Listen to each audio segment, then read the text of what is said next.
Hello दोस्तों, नमस्कार। मैं महेंद्र श्रीवास्तव, एक्सपर्ट महेंद्र आईसीएस अकादमी में आपका स्वागत करता हूँ। छात्रों, मेरी क्लास चल रही है भूगोल की, जिसमें से सूर्य के बारे में बताया जा रहा है। क्लास चल रही है, आगे क्रम सा बढ़ते हुए सूर्य के बारे में फिर बताने जा रहे हैं। सूर्य जो है, सूर्य की त्रिज्या 6.96 गुणे 10 पावर किलोमीटर पृथ्वी की तुलना में ये 109 गुना बड़ा है, और सौर मंडल के कुल द्रव्यमान का 1.99 गुणे 10 पावर 30 किलोग्राम, यानी ब्रिकेट में 2 गुणे 10 पावर 27 टन है।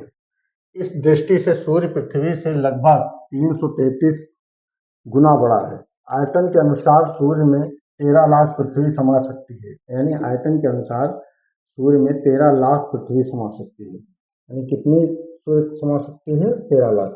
आगे, सूर्य के धरातल का तापमान लगभग 6000 डिग्री सेंटीग्रेड है, और सूर्य के अंतरतम कोण की ओर तापमान, दबाव एवं घनत्व बढ़ता जाता है। सूर्य को सूर्य ताप का 2 अरबवां भाग ही प्राप्त होता है।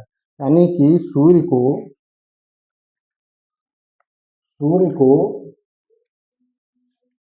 कहने का मतलब है, सूर्य के धरातल का तापमान लगभग 6000 डिग्री सेंटीग्रेड है। सूर्य के अंतरतम कोण की ओर तापमान, दबाव एवं घनत्व बढ़ता जाता है। पृथ्वी को सूर्य ताप का 2 अरबवां भाग ही प्राप्त होता है। यानी कि 2 अरबवां भाग ही प्राप्त होता है, यानी बहुत थोड़ा सा हिस्सा प्राप्त होता है पृथ्वी को इसका जो प्रकाश। सूर्य की दीप्यमान सतह, जिसको प्रकाश मंडल कहा जाता है, संवहन सतह के ऊपर स्थित है। यही प्रकाश मंडल सूर्य के वायुमंडल का आधार है, और प्रकाश मंडल के किनारे प्रकाशमान नहीं होते हैं। यानी प्रकाश मंडल के किनारे जो है प्रकाशमान नहीं होते हैं, क्योंकि सूर्य का वायुमंडल जो प्रकाश का अवशोषण कर लेते हैं, वर्णमंडल क्रोमोस्फीयर कहलाता है। क्योंकि जो सूर्य का वायुमंडल है, जो प्रकाश का अवशोषण कर लेते हैं, वर्णमंडल यानी क्रोमोस्फीयर जो है, यह कहलाता है, और यह लाल रंग का होता है। यानी कहने मतलब ये लाल रंग का होता है, जो क्रोमोस्फीयर कहलाता है, ये लाल रंग का होता है। ठीक है। सौर कलंक क्या है, इसके बारे में हमने बता भी दिया था, फिर दोबारा हम आपको बताने जा रहे हैं। सूर्य से रिलेटेड है, इसलिए बता रहे हैं। सौर कलंक इसी प्रकाश मंडल में उत्पन्न होते हैं। गैलीलियो इन कलंकों की खोज की थी, यानी गैलीलियो ने इन कलंकों की खोज की थी।